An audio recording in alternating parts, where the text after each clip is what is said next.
Future Hacker Life Path Future. Olá pessoal, bem-vindo ao Future Hacker. Temos aqui um convidado muito especial, que é o João Luiz Olivério. Ele é um empreendedor serial, um investidor, conselheiro de startups, executivo já passou por várias multinacionais e fundos de investimento. Bem-vindo, João! Olá, André, tudo bem? Obrigado pelo convite, pela oportunidade. Espero poder aprender bastante com você, trocar boas experiências aqui. Vamos que vamos. Vamos lá, João, vamos pela primeira pergunta. Como você está ligado a empreendedorismo já há bastante tempo? Acho que a tua trajetória é bem sólida com relação a isso. E você participa, inclusive, de aceleração de várias empresas, como a Ace, Poly Angels, aceleradora da Oracle, etc. Você acredita, assim como o Peter Diamandis, né, que ele acabou, acho que foi há 2 semanas atrás, que ele falou que a gente está vivendo um dos melhores tempos para empreender? Olha, eu acredito sim, viu, André? Existe um certo clichê, né, que é na crise que a gente identifica boa parte das oportunidades. A gente conhece várias empresas que nasceram em momentos de crise, mas eu não vou ser aqui repetitivo, né, para ir nesse lugar comum, mas eu acredito que sim, né, existem muitas oportunidades. Eu acho que, diferente de qualquer outro momento que a gente viveu, deu uma bagunçada geral, e quando bagunça as coisas, né, quando não é nada previsível, né, que é uma palavra que eu uso muito, abre-se boas janelas para poder inovar, empreender, trazer à tona projetos que estavam parados. Até para os meus clientes, amigos, parceiros, eu sempre tenho recomendado, especialmente no começo da pandemia, que olhassem muito para dentro de casa em relação à revisão de processos, em adoção de novas ferramentas, em revisão de papéis e responsabilidades internas, como também olhar para fora, né? Olhar o que será que tem no mercado, o que tem lá fora que está sendo feito, o que a gente pode internalizar, quais são as opções, por exemplo, de internacionalização, né? Será que o Brasil é pequeno demais, ou será que o Brasil talvez ele não seja o melhor lugar para se empreender hoje em termos de oportunidades, né? De repente, será que eu não posso agregar para outros lugares primeiro, que já estão mais maduros? Enfim, trazer esse tipo de discussão é super válido. E eu realmente acredito muito nisso, tá? Eu também acho que tem algumas opiniões próprias aí, que para quem atua na área de vendas, como eu atuo, é o melhor momento agora para prospectar, é o melhor momento agora para, né, começar relacionamentos, é o melhor momento para você fazer seu pitch, seja para captação de investimentos, porque como essas atividades são demoradas e elas, né, duram um tempo para você entrar num círculo de confiança, seja de um cliente, um potencial investidor, eu acredito que você consegue amadurecer muito esse relacionamento, e na hora que as coisas minimamente voltarem ao normal, que já estão, né, todo mundo já está cansado da pandemia, então elas começam a funcionar, começam a se desenvolver. Então eu acredito sim que é um momento fantástico, tem muita coisa legal surgindo, não apenas na área de saúde, que seria mais óbvio, né? Muitas dessas empresas, dessas cabeças pensantes estão canalizando os seus esforços para descobrir aí como vencer essa batalha, mas especialmente como se preparar para quando ela estiver aí, que nem está começando a ficar agora, um pouco mais controlável, vamos dizer assim. E, João, me fala o seguinte, qual você acha que é a grande diferença entre empreender no Brasil ou nos grandes polos de inovação, né, como Israel, Vale do Silício e na China? E já emendando o perfil do empreendedor. Qual é a diferença entre o brasileiro e esses empreendedores que ficam nos polos de inovação? Assim, eu tenho uma experiência mais razoável para poder opinar sobre Estados Unidos, Vale do Silício e outras cidades, né, outros polos dentro dos Estados Unidos, que é muito da realidade que eu vivi. Eu admiro muito o que é feito nos Estados Unidos. Israel, China e outros tantos países estão aí na linha de frente da inovação, mas assim, ao meu ver, eles estão olhando para algo que ainda é muito pouco tangível para a realidade brasileira. Eu acho que tem tantas coisas que são mais factíveis, tantas coisas que são mais a nossa realidade hoje, e eu acredito que os Estados Unidos está um pouco mais alinhado com esse propósito hoje. E o que leva também, né, a questão do perfil do empreendedor, que eu vejo muito empreendedor brasileiro sendo muito sonhador. Pode ser muito bom e pode ser muito ruim. Acho que a ambição que se tem, né, do sonhador, ela é fundamental, ela é o que move qualquer empreendedor, mas muitas vezes a gente fica muito no campo da ideia, no campo do e se eu fizesse isso, se eu fizesse aquilo, fica muito na ideia na questão do, né, o nível de sucesso que a gente vê no Brasil, né, o atingimento de sucesso muitas vezes no Brasil está atrelado à questão de captação de investimentos, ou vamos dizer, a ser uma figura relevante, participar, o famoso empreendedorismo de palco, que a gente vê, muitas pessoas miram muito mais isso do que efetivamente, né, um trabalho de base, um trabalho de um dia após o outro, Eu, naturalmente, por ser da área de vendas, eu sempre vou enveredar para que vendas se não a coisa mais importante, é uma das mais importantes a serem feitas. E isso é uma realidade muito forte, especialmente em países mais maduros, como os Estados Unidos. O empreendedor ele é bem diferente, eu diria, do que o empreendedor brasileiro. Ele já nasce desde o D0 querendo vender, no caso de ferramentas, de softwares e tal, ou ele já tem um plano muito claro do que ele quer. Existem algumas soluções, algumas empresas que, sim, que nunca deram dinheiro, talvez demorem a dar dinheiro, como a gente conhece por aí, mas elas estão cada vez mais, sendo bem raras de acontecer, sendo efetivamente assim, cada vez mais comum a gente encontrar empresas que realmente têm um plano sólido de crescimento.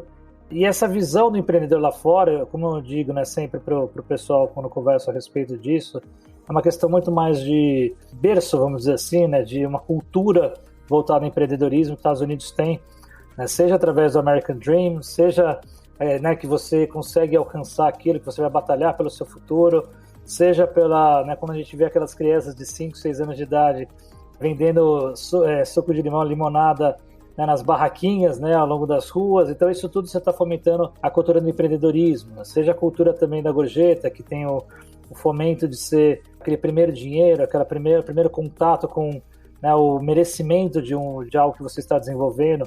Isso é muito forte na cultura americana.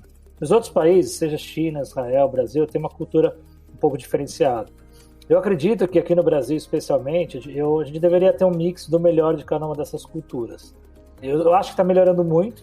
7, 8 anos para cá que eu estou convivendo mais lá com o Vale do Silício, com as empresas que eu pude trabalhar, que eu pude apoiar.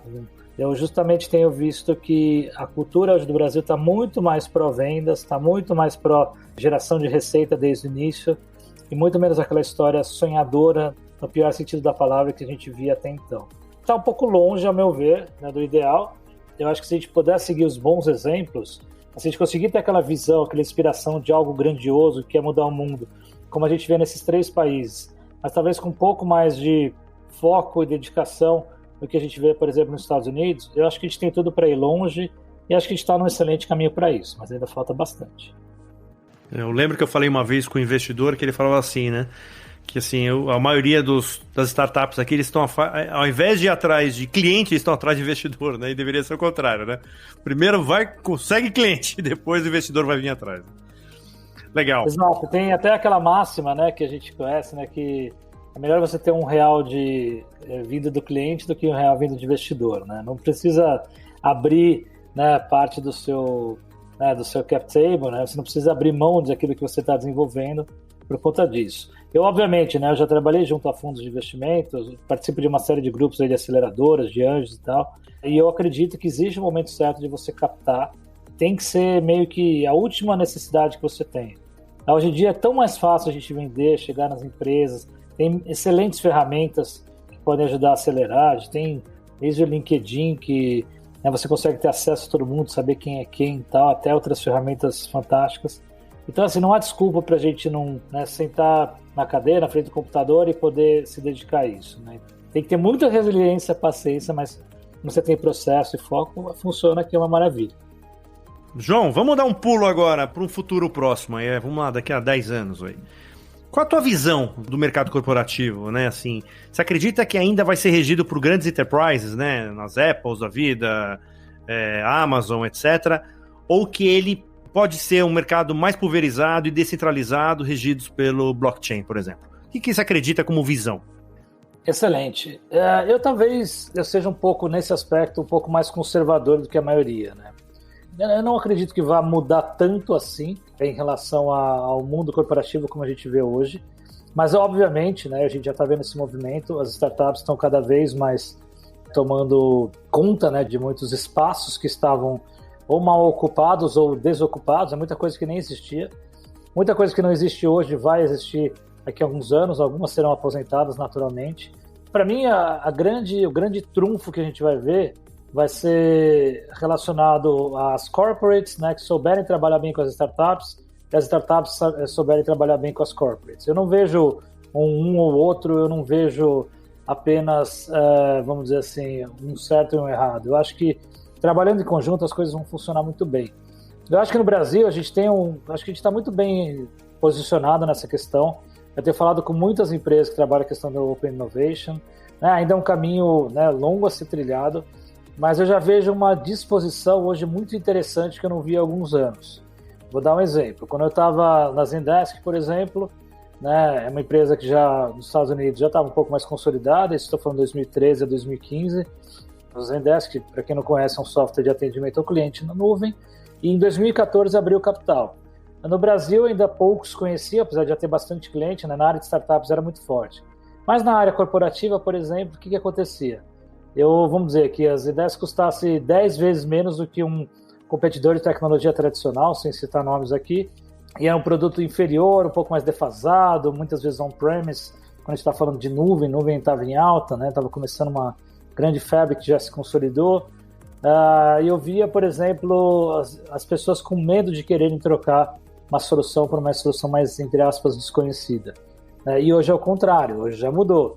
Hoje não é muito para a questão do preço, mas é a questão de você se tornar, né, uma empresa mais pró-empreendedorismo, mais pró-inovação. Hoje está acontecendo um grande movimento em relação a isso que eu acho que veio para ficar. A gente tem aí alguns players aí que já estão nessa linha de frente, né? Vou dar exemplo de dois deles, que é o Cubo e o Bradesco, o Cubo, né, do Itaú e o Nova Bra do Bradesco. São dois centros que hoje permitem com que não apenas essas empresas, mas empresas ao redor do ecossistema possam se beneficiar do apoio das startups com uma curadoria gerida por esses dois grandes grupos financeiros. Então, esse tipo de movimento a gente está vendo que está se descentralizando aos montes. Muito mais empresas de todos os portos hoje estão criando seus próprios programas e essa tendência tem vindo para ficar. Vai acontecer cada vez mais, então quem souber trabalhar bem esse casamento, vamos dizer assim, eu acho que vai funcionar muito bem. Não acho que a gente vai perder muito aquela configuração que a gente tem hoje, eu não acho que vai ter uma revolução de pegar, por exemplo, muitas empresas necessariamente morrerem por conta disso. Quem eventualmente vier a morrer, vamos dizer assim, é porque, né, talvez esteja com crenças muito tradicionais. A gente conhece milhões de exemplos por aí. Ao mesmo tempo, situações como a pandemia provaram que alguns desses negócios também são falíveis. Tudo que é balanceado, eu acredito que faça mais sentido, que venha a ser, né, um pouco dessa visão de futuro que a gente vai ter. Em relação a blockchain e outras tecnologias que a gente não existe, acho que elas estão vindo aí para ficar. Tenho procurado me especializar, tenho me interessado cada vez mais pelo assunto, e eu sei que a gente só está ainda na pontinha do iceberg do que dá para fazer. Então isso sim, acredito que seja algo que veio para ficar, que está vindo para ficar, na verdade, e que vai ser parte do nosso dia a dia nos próximos anos. Isso pode ter certeza, como outras tecnologias que até hoje a gente ainda não ouviu nem falar, ou que nem estão ainda nas pranchetas de desenvolvimento, né? Eu tenho certeza que muita coisa em 10 anos vai aparecer também nesse sentido. Legal, inclusive blockchain acho que aparece em todos os nossos podcasts, todos que a gente fez até agora. Vamos lá, deixa eu aproveitar e falar de tendência e já entrar na tua ocupação atual, né? Você fala um pouco da empresa, né? A Sales as a System, né? Que é uma parte de você buscar toda a parte de gerência de vendas, de estratégia de vendas na nuvem. Me conta um pouquinho esse projeto. A Sales as a System nasceu muito dessa minha experiência, especialmente nos Estados Unidos, né? Quando eu estava na Zendesk, quando eu percebi que lá, né, não bastava você saber vender, como, né, a gente sempre brinca aqui no Brasil, né? Essa pessoa nasceu para ser vendedor, tem uma boa lábia, tem um dom de vendedor, né? Na verdade, eu percebi que isso é uma parte, né, importante, mas assim, no contexto geral, ela tem a mesma relevância do que muitas outras iniciativas. Então eu percebi que, assim, eu achava que eu sabia vender até então, mas não, eu sabia me comunicar, né? Sempre me comuniquei bem, gosto de comunicação, porém, talvez eu não soubesse vender adequadamente. O que é vender adequadamente? É ter processo, organização, disciplina, não perder prazos, conseguir atender todo mundo da maneira mais coerente e, acima de tudo, né, respeitando o seu cliente, respeitando a empresa para quem você trabalha, conseguir criar negócios que estão claros, que estão alinhados, que atendem às exigências, né, dos dois lados, atendem às necessidades, né, atendem às expectativas dos dois lados, seja de quem está vendendo quanto de quem está comprando. E eu percebi que, isso eu estou falando de, né, novamente de 2013, por aí até hoje, a gente não tem muito dessa disciplina, não tinha muito, não vou dizer que não tinha, mas ainda acontece bastante, né, da gente ver empresas que têm sistemas maravilhosos, né, ferramentas super poderosas, mas que não são alimentadas adequadamente, que não são revisitadas frequentemente. Então eu vejo que isso tem sido uma frequência muito grande. E isso sim é o que vai ganhar o jogo, né? Se você aliar isso com a capacidade do vendedor, com a experiência, com o conhecimento de produto, serviço que está ofertando, com certeza esse casamento vai funcionar bem. Dessa maneira, até pela minha experiência em mentorias, né, em estar nesse ecossistema, nas aceleradoras, especialmente eu percebi que quando eu estava mais frequente na ACE, até por morava a 2 quadras da ACE, né, a ACE se mudou recentemente, mas a 2 quadras de distância, muitas vezes eu trabalhava de lá, ao invés de trabalhar do escritório, de casa, porque eu sempre trabalhei muito remotamente, ou mesmo, às vezes, quando eu estava em alguma transição profissional, eu ficava lá para justamente ter contato com as startups, e eu verifiquei que essas mentorias que eu fazia de forma frequente eram as que davam mais resultado. Então, a cada semana, a cada 2 semanas, eu sempre revisitava com cada empresa, mas eu percebi que daí surgiu uma possibilidade de um negócio. Feito isso, né, ano passado, após a minha saída de uma empresa que eu estava trabalhando, né, num processo de turnaround, eu acabei pensando, poxa, acho que está na hora de criar alguma coisa nessa área mesmo, né, de levar essa vontade que eu tinha à frente. E aí que eu criei a Sales as a System, que é essa metodologia cuja grande diferença, o grande diferencial é justamente atuar de forma frequente, constante, fazendo com que as pessoas, né, as empresas entendam que vender é muito mais legal, muito mais fácil, muito mais simplificado, né, interessante e, acima de tudo, previsível do que elas poderiam imaginar. O sonho de ter a previsibilidade de receita, ou receita previsível, que todo mundo fala, mas todo mundo leu, no caso o livro do Aaron Ross, que é um livro muito bom, mas assim, que as pessoas leem, mas não sabem aplicar. Então o meu trabalho é justamente, independente do que o livro diz, né, é muito mais completo do que apenas uma metodologia, mas é um conjunto de metodologias, experiências que eu vivi, é poder trabalhar de forma frequente, disciplinada, de uma forma recorrente, né, toda semana com as empresas, acompanhando o desenvolvimento delas, basicamente voltado para 3 pontos. Primeiro, a questão do uso de ferramentas mais adequadas, então eu faço as pessoas se apaixonarem por aquilo que elas têm em termos de stack de vendas, né, de ferramentas e soluções, que são, novamente, né, a gente tem ferramentas fantásticas por aí que são pouco aproveitadas.